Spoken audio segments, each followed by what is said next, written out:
घुंघरू टूट गए। जब मैं विवाह के बाद दुल्हन बनकर महल में आई तो वहां आलीशान द्वार पर मेरे स्वागत के लिए कोई ना था। मैं अकेले ही अपनी भारी भरकम पोशाक संभालते हुए लगभग भागते हुए प्रिंस के कमरे में पहुंची। प्रिंस घोड़े पर आए थे और मैं शाही बग्घी पर। कमरे में कोई नहीं था। शायद प्रिंस पहले पहुंचकर महारानी को नमन करने चले गए हों। सोचकर मैं वहां रखी आराम कुर्सी पर बैठ गई। सामने पलंग पर रखे लाल मखमली बक्से पर मेरी नज़र पड़ी। उत्सुकता ने मुझे प्रेरित किया और अपना सब्र खोकर बक्सा खोल बैठी। ओह, महारानी की तरफ से उपहार। बक्से में कई परतों में कीमती जड़ाव गहनों के सेट थे, खूबसूरत, एक से बढ़कर एक, कल्पना से परे। मेरी आंखें आश्चर्य से खुलती चली गईं। अंतिम परत खुलते ही जो देखा तो माथा चकरा गया। उस उपहार को दोनों हाथ में लिया तो आंसू आ गए।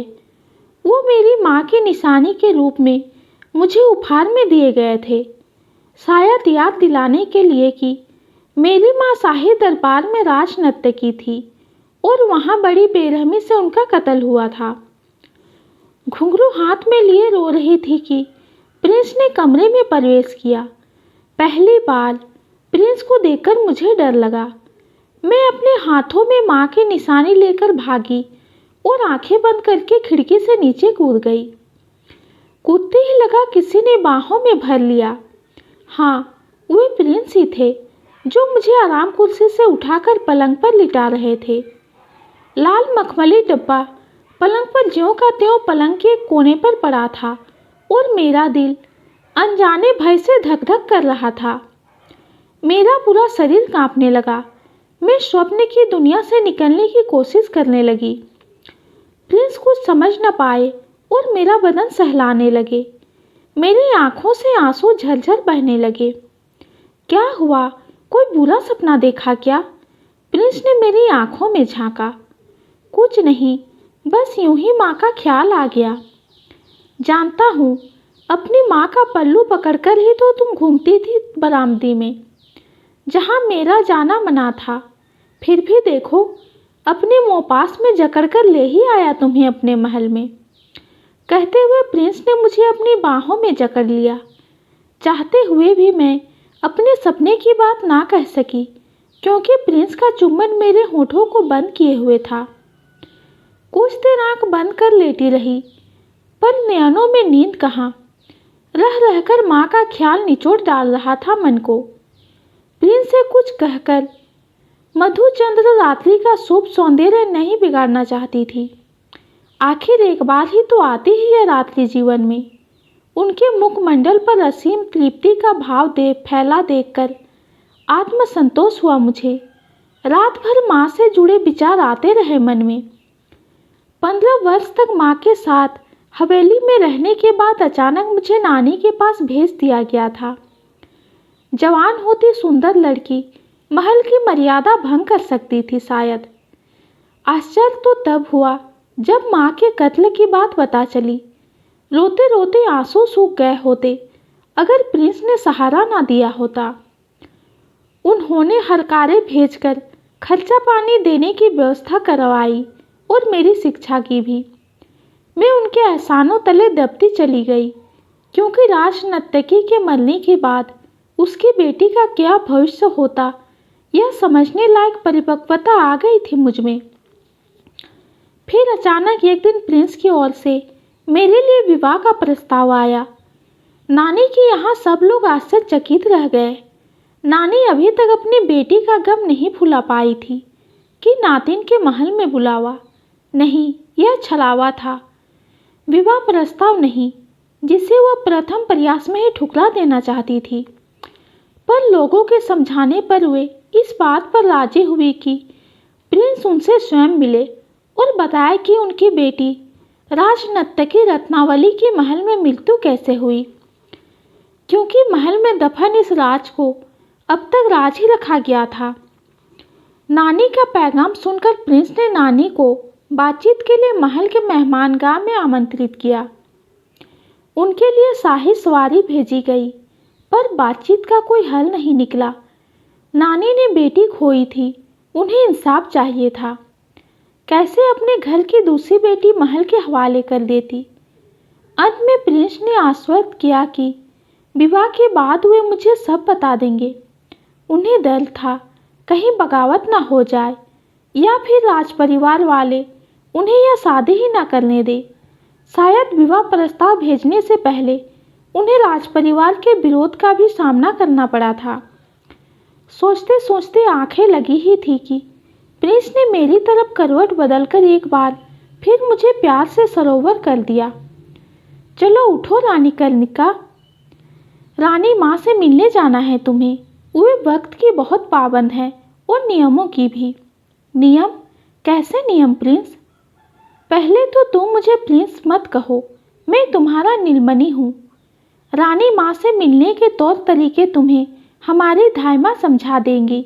और हाँ, इस लाल बक्से में राशि आभूषण है जो तुम्हें नए पोशाक के साथ पहनने होंगे। रानी माँ तुम्हें एक विशेष आभूषण के साथ एक पदवी से भी विभूषित करेगी। लाल बक्सा? उफ, यह लाल बक्सा! मेरा बदन फिर से कांपने लगा। क्यों, क्या हुआ? लाल बक्से के नाम पर तुम्हारे चेहरे की रंगत क्यों बदल गई? कुछ नहीं प्रिंस, बस यूं ही। फिर प्रिंस, कहते हुए नीलमणि ने मेरे मुंह पर हाथ रख दिया। रानी माँ से मिलकर वापस लौटी तो मन में केवल एक प्रश्न था, इस महल में मेरी माँ की मृत्यु क्यों और कैसे हुई? मानो यही जानने का ध्येय लेकर मैं इस महल में आई थी। ना तो राशि वैभव में मेरी कोई रुचि थी, ना राज पदवी में, पर किससे पूछती? यहाँ तो सब अपने अपने में व्यस्त थे। रानी माँ से मिलना भी एक औपचारिकता थी जिसे पूरी करते करते मैं पूरी तरह से थक चुकी थी। हाँ, शाही भोज बहुत स्वादिष्ट लगा। कमरे में आते ही गहरी नींद के आगोश में चली गई। कब नीलमणि आए पता ही न चला। सुबह मेरे उठने से पहले ही वे चले गए थे। धाई माँ ने मुझे नाश्ता खाना खिलाया। उनसे कुछ पूछना चाहा, पर उनके सीधे सपाट कठोर चेहरे को देखकर हिम्मत ना पड़ी। 2-3 दिन बस यूं ही निकल गए। एक दिन मैं पूछी बैठी, नीलमणि, आपको अपना वादा याद है? कौन सा? जो आपने मेरी नानी से किया था विवाह से पूर्व। हाँ याद है, बताऊंगा जरूर, फुर्सत से कभी, कहते हुए वे कमरे से बाहर निकल गए। मैं देखती रह गई। अब मेरा मन महल में बिल्कुल नहीं लग रहा। कुछ दिनों में ही मन उचकने लगा। नानी के घर जाने की हुक्कड़ मन में उठने लगी, पर पता नहीं कि इतनी जल्दी जाना संभव नहीं। फिर भी शाम को जब नीलमणि आए तो मैंने कह दिया, नानी की मुझे बहुत याद आ रही है, जाकर मिल आऊं। कर्णिका, अब तुम महल के प्रिंस की रानी हो, आम प्रजा से कैसे मिल सकती हो? मैं सन्न रह गई। इससे पहले कि मैं कुछ कह पाती वे स्वयं ही बोले, हम तुम्हारी नानी को ही यहाँ बुलवा लेते हैं। नानी शायद यहाँ ना आए। क्यों? आपने अपना वादा जो पूरा नहीं किया। हमने बहुत सोचा, पर उन सब बातों को याद करके तुम्हारा दिल नहीं दुखाना चाहते। हमने तुमसे प्यार किया है रानी कर्णिका। प्यार ही में तो पूछना चाहती हूँ। मैंने भी अपनी माँ से बहुत प्यार किया था। अचानक उन्हें खोकर मुझे कैसा लगा होगा, सोच सकते हैं ना आप? जरूर, पर उस राज की दहशत सहन कर पाओगी तुम? क्यों नहीं? जिस दर्द को झेलकर मेरी माँ दूसरी दुनिया में चली गई, उसे क्यों झेल नहीं पाऊंगी? आखिर क्या कसूर था मेरी माँ का जो उनको इतनी दर्दनाक मौत मिली? उसी का तो प्रायश्चित किया मैंने तुमसे विवाह करके। प्रायश्चित? यानी कि तुम मुझसे प्रेम नहीं करते? करने लगा हूँ अब, तुम्हें पाने के बाद। तो फिर पहले क्यों नहीं बताया? क्या कहता, तुम्हें इस महल में लाना जो था। कहते हुए नीलमणि ने मुझे बाहों में जकड़कर चुम्बनों की बौछार कर दी। नीलमणि का इस तरह प्यार जताना मुझे बिल्कुल अच्छा नहीं लग रहा था। मैं जल बिन मछली की तरह तड़प रही थी। लग रहा था मैं अनजाने से घोर घने जंगल में भूल भुलैया में फंस गई हूँ, जहाँ से मुझे कोई नहीं निकाल सकता। यह शादी विवाह का बंधन मुझे बेड़ियों की जकड़न सा महसूस हो रहा था। जिसमें मैं घुटती चली जा रही थी। कुछ दिन यूं ही निकल गए। एक दिन नीलमणि ने मुझे बताया कि हम लोग कुछ दिनों के लिए बाहर जाएंगे। नदी पार जाना था।